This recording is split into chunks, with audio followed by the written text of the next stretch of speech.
providers, which will bring listeners, which will then bring more providers, and then it starts to grow exponentially.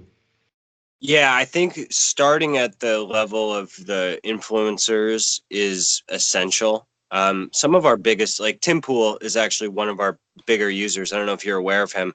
He's an independent journalist, uh, really big on YouTube, like, 500,000 or a million followers. And, he's brought a bunch of user growth to us. So have many other really, really big YouTubers. And I think that there's a growing movement of influencers who are tired of being betrayed by their platforms that they've put, their sweat into. So I think the philosophy is starting to bleed into the awareness of celebrities. Um, and that's what needs to happen in order for this thing really to take off, because it can happen fast. If you get the 50 of the biggest YouTubers and Instagram celebrities to understand that their reach is being obstructed, and them trusting these companies is not a good idea for them, because it's very possible that in 10 years they're not going to be able to reach all those people, and the income that they're getting now is going to be at risk. So I think that's the goal. Once content providers discover the integrity of minds.com, they will come in droves, because then you have a product that simply is not available in other social media sites, and then the growth is exponential. Yeah, another question in listening to some of your interviews, Bill, on other shows like Joe Rogan, you make a distinction between content that is just being censored because it rubs someone the wrong way or offends a certain sensibility, and then content that is illegal. And I'm wondering what the distinction is and how Minds.com solves that problem. And kind of a related question is this whole idea of the dark web and things that happen in these sort of dark corners of the internet where maybe there's not as much monitoring. What's your sense of how you guys can walk the line between not censoring but also making sure that there isn't illegal activity happening on the platform? Yeah, it's a good question. We've actually been working on a jury system that we're going to be rolling out next month, where essentially we don't want to be the ones making these subjective decisions as the administrators of Minds on, oh, this content is gray area. This is, definitely incitement. I mean, we'll be involved. We need to be involved. We have responsibility to be involved. But ultimately, what Twitter and Facebook are all doing, they hired 20,000 people, offshore, who are sifting through content and trying to delete stuff based on Facebook's guidelines. But the way our jury system is going to work is that if there's, users are going to be mandated to enforce our terms, which are, mostly based on the law, and juries of 11 users or 12 users are going to vote in randomized anonymous votes, and that is going to deem the future of it. I think it's really important for us to get that power out of our hands and into the users' hands. And as long as we can make sure that system doesn't get abused, I think that is a much more fair paradigm. Why isn't the ultimate solution that you take the algorithm, which is programmed to filter out offensive content, whatever the word offensive means? If you empower the individual user, if you will, to build their own filtering algorithm, and Yes. so that the algorithm sits at the individual level, not at the systemic level. So if I say I don't want foul content, and I simply will be able to modify my profile. If I don't want to hear and let everything be with the individual. Now it's a do-it-yourself. Everybody gets to build their own algorithm, and then it's nobody can complain. And then if you're a content provider, if you some people may not receive your content, but that's by their choice, and you can put out there whatever you want. And the question, it may never be received if enough people find it offensive. Yeah, absolutely. That's what we just revamped our whole filtering tools so that there's different types of NSFW content. NSFW stands for not safe for work. And algorithm, yes, individual algorithms, the user should be deciding. And look, algorithms are not evil. Algorithms are just tools, but they shouldn't be running the show. I think that you can use algorithms to help you, for instance, detect pedophiles. You could just have an algorithm running and, looking for pedophiles. And that can then be sent to a queue, which moderators have access to, so that, for terrorism, for serious stuff, you can find it and you can use those tools to help you get rid of it faster, because there's obviously clearly illegal stuff that does need to be found. But so there's that level, but then there's also getting to the point where it's more of a fully decentralized environment, so that we can't even censor. So like, for instance, on blockchain, if you publish to a blockchain, you can never delete that. It is immutable. It is a forever imprint in a database. Same Does with that include things like images and videos, or is that just in terms of token strings? well, most of the stuff that's getting published to blockchains are like transaction data, but there are tools like IPFS, which stands for Interplanetary File System, DAP protocol, torrents, BitTorrent. These are fully decentralized, so that once the content is out there, it starts to get seeded within thousands of machines around the world, and there's no way to even delete it. Now, there are dangers of that too, because so it's a paradox. You have this centralization versus decentralization paradox where, in one sense, you want, as a user, want to control the life of your content. So you may want to be able to delete it from a central server, but you also want the uncensorability. So what we're ultimately looking at is the user should have the choice. Like, maybe they think that, the essay that they just wrote needs to be unleashed into the, decentralized internet. And it can never get taken down. And a reference of it needs to get published to the blockchain. That's one use case. Another use case, you might say, I might want to be able to delete this photo at some point. So, different technologies enable different tools, but there's also huge limitations of technology and nuances. Yeah. Boy, that's a hard question about this right to be forgotten. And yes, to delete the high school essay when you want to run for president, or delete the blackface you wore in med school because you want to run for governor. Right. I find that to be, from intellectually, what an impossible issue to resolve. Should you be allowed to delete your past, or do you? I don't think it's about being allowed. Sorry to interrupt. I don't think it's because when we're dealing with technology, it's not so simple, because artifacts are left when you interact with a database on a machine on the internet. That has imprints, which in database world are called tombstones. You cannot easily just get rid of them, and on blockchains, you cannot get rid of them. It's not possible. So there's no right to be forgotten on Bitcoin. It doesn't exist. You cannot forget. That is the beauty of it as well, because it is a triple entry bookkeeping. It oversees itself.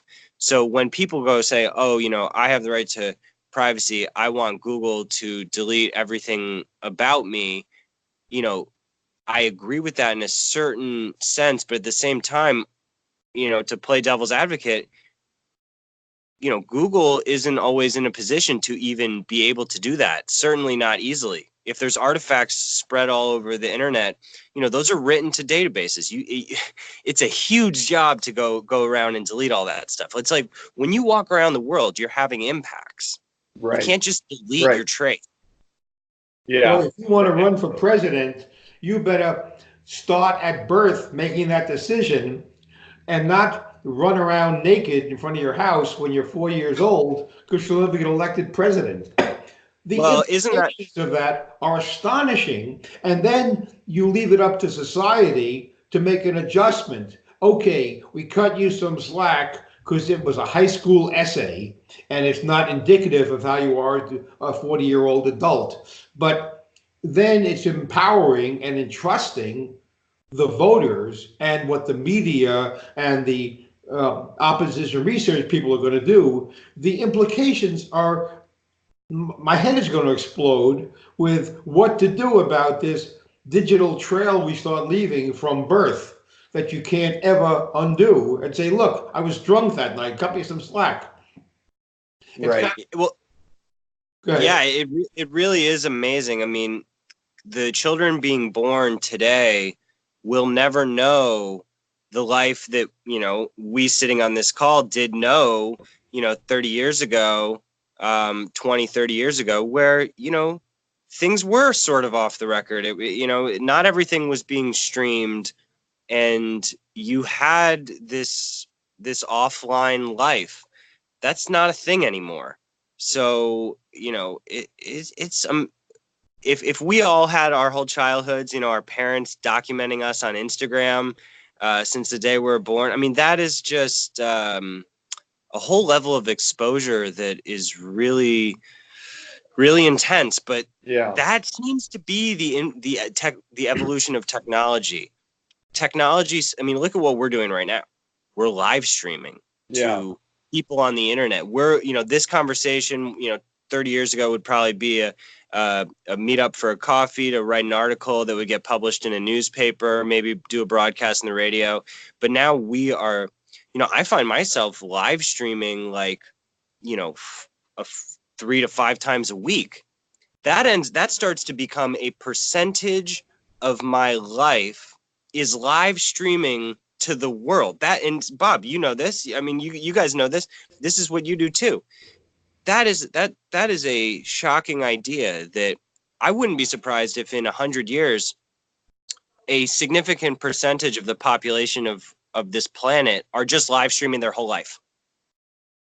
Yeah, well, unless we all decide to move back to the land and just that it's too much and we burn our cell phones like they burned the bras in the 1970s and, we just make a statement, smash your iPhone becomes the new trending hashtag until it stops trending because no one can tweet anymore. Charlie, 80% of the listeners to this podcast right now have no idea what the reference to burning the bras even means.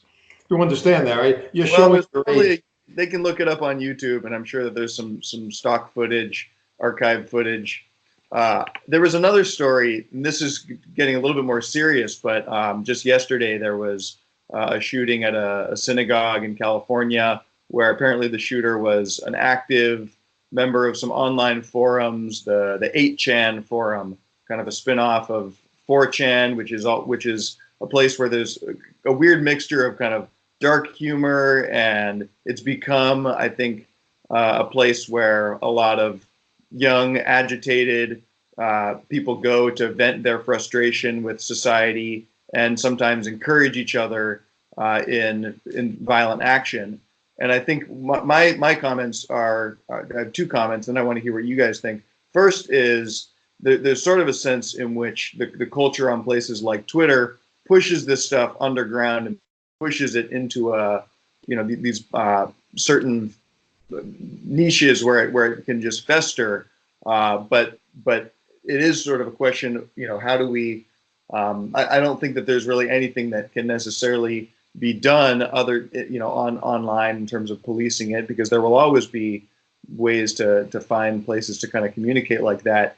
And I think that what I see on minds.com is an attempt to have a more robust conversation where people might still be gravitating away from Twitter, but it's not in order to vent their deep, dark fantasies, but instead to just have a free exchange. What do you guys think? Go ahead, Bill. Yeah, I mean, I want to, well, we are in the process of launching a non-censorship based strategy at tackling violence and radicalization. So, these are real problems.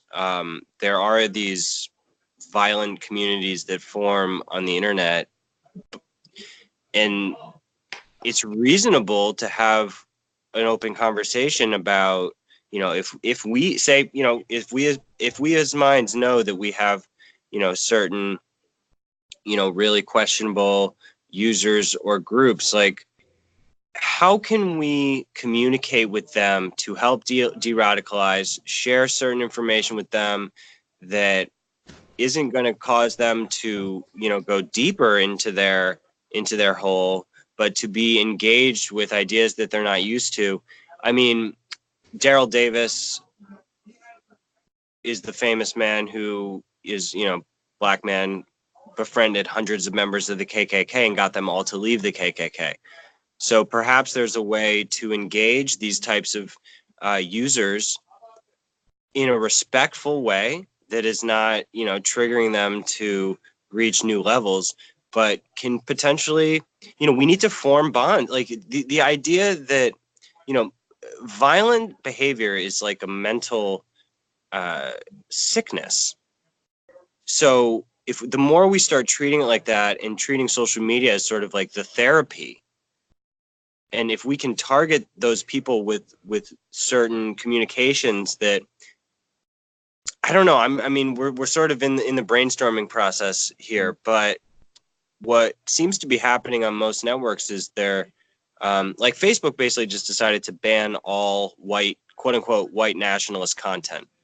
And they partnered with this organization called Life After Hate, so they'll ban these people, but then they send them a link to Life After Hate. Now, Life After Hate is actually seems like a pretty interesting organization. Former radicals who started this organization to help de-radicalize people.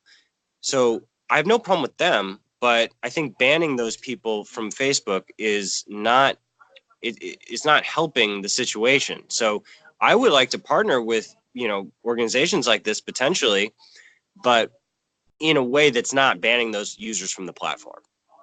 Yeah.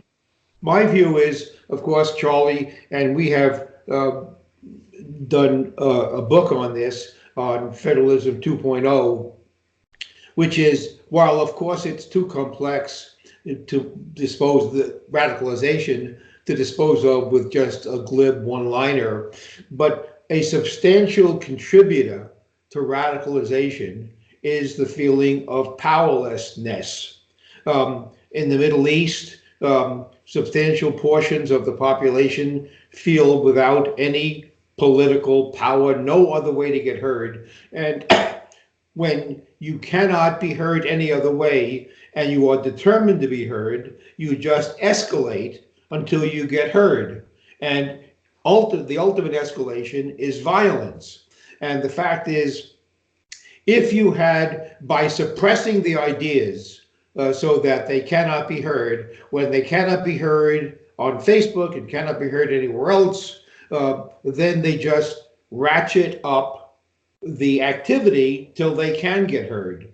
So suppressing the ideas is absolutely backwards. Suppression will never work. The fact is, exposing the ideas so they can be discussed is, while it's not the capital S solution, it's a far better solution than driving people to violence, because violence is the last tool in the toolbox. There's nothing else left. The last refuge of tyrants and small children. Exactly, Charlie. I mean, I don't even, I agree with you completely. And to be honest, I don't even really feel like this should be a debate. This seems like an issue of data and research, and there are empirical studies about this, and I think what our job is to compile that and make it more compelling, because this isn't an emotional argument. This is a practical argument about, okay, what actually works. So show me the study that says that censorship causes bad ideas to go away. I cannot find it. I've looked. You can't find it. Well, and I think oftentimes the worst ideas that end up being contagious, at that point, censorship is no longer an option because the idea is held by the people in power. If you look at communism or Nazi Germany, then the people with the censoring authority are actually the ones deciding what kind of speech is tolerated and not tolerated. So it is kind of interesting to ask, who holds the power today? And if you look at Twitter and some of the organizations that they're looking to in order to determine hate speech, what are those groups? I think we talked briefly before the show, started to get into this, but Southern Poverty Law Center, for example, they have kind of a very broad definition of what counts as hate speech. Yeah, disagreement. Disagreement, right. Well, look, I mean, they labeled Majid Nawaz, who is a former Islamist who wrote a book with Sam Harris. They labeled him, they put him on their, hate watch list. I mean, this is a guy who was former radical, started an organization called Quilliam, all about de-radicalization, clearly not a hateful person. And, they're even including people like Sam Harris too. It is, it's really, it's a precedent that needs to stop. Majid actually won a lawsuit against them for like $3 million on defamation. So this gets us into another interesting territory, which is, in policing the different degrees of hate speech, you end up with these paradoxes and conflicts of claims of persecution, or you might have one person saying that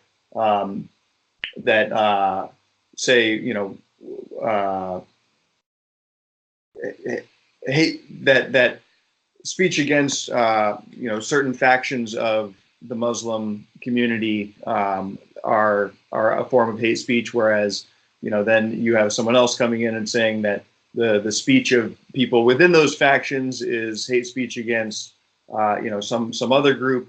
And I think in the end you can't, there's no neutral point of view to look at these things and say someone who's criticizing Islam for its violent factions constitutes hate speech, whereas someone from who's the Louis Farrakhan, who gets on up in the pulpit and preaches what I think a lot of people would say is a hateful message.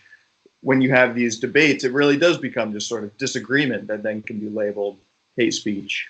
I hate the conversation. I hate to go down the road to discuss hate speech. I don't know if you're allowed to hate, Bob. I don't know if you're allowed to hate. Well, Hate's here's the not point. an You're okay exactly emotion. right. Hate speech and hate crimes are, to me, abhorrent. The concepts are an anathema to the whole concept of freedom. Hate is a state of mind. How can we criminalize what somebody thinks? That violates every principle of freedom that we embrace.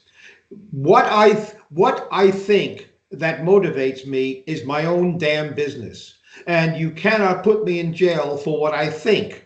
And a hate speech, if I say something out of hatred, I'm allowed to say it. And the fact that you're offended by it is sort of, you live in a world with another human being.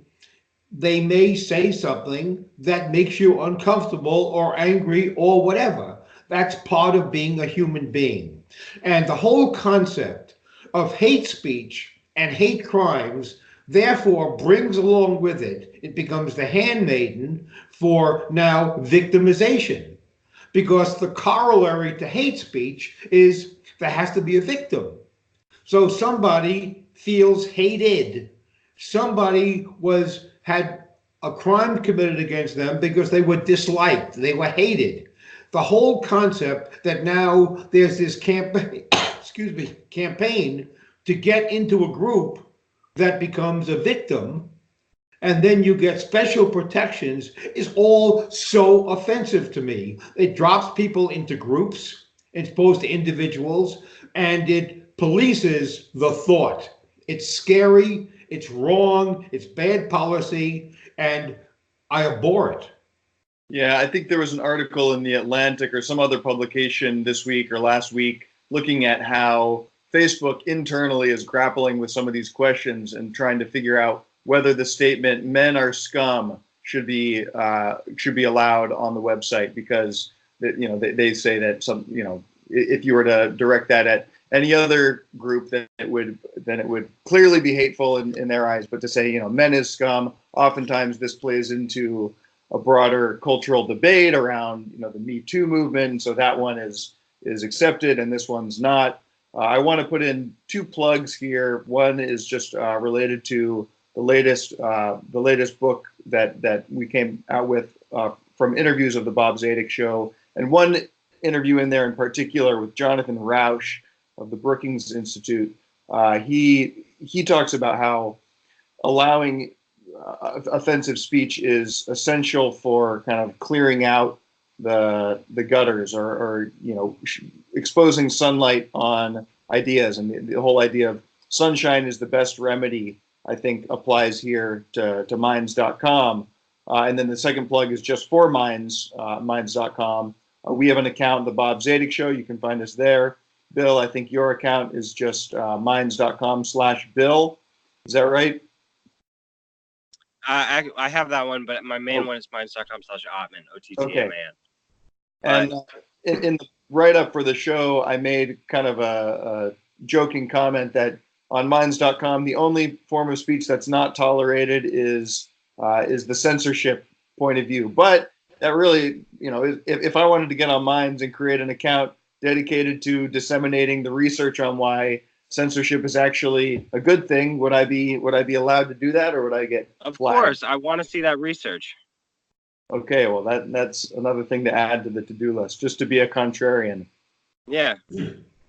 So, Bill, tell us, as we wind down this wonderful segment on YouTube, tell us how the everyday user experience, somebody who logs into Minds.com, is either a content provider or a content recipient or both, how they would, on a day-by-day, hour-by-hour basis, find the experience different than on other censored social media sites. One of the main differences, generally it feels similar to other social apps. Go to minds.com/mobile to get the Android app. It's on, the App Store. But what you'll find different is every once in a while in your newsfeed, you will see what's called a boost. This is sort of like an echo chamber breaker. Essentially, the way it works is you earn tokens for the engagement that you receive, and you have a wallet on your page, which other social media apps don't have. You have your wallet, which stores your tokens, and then you can use these tokens to boost your posts to the community, tip other users, send them to other users. We're going to be bringing in multi-currency support so users can actually earn dollars and other cryptocurrencies as well. But beyond that, we just added a new video chat feature into our groups, so you can start a private group and do video chats and have group conversations. That was an exciting evolution this year. Do you have a news feed? Yes. And who determines, how does content find its way to the news feed? It's just raw chronological. So the people you subscribe to post, and you get those posts in the order that they were posted. So the news feed is not originated by Minds.com, but originated by people to whom you subscribe. Correct. I see. So And- we're in that default news feed being pure is something that we're always going to stick to. And like you were saying, if you want to create your own algorithms, you actually can do that. We did a big hashtag upgrade.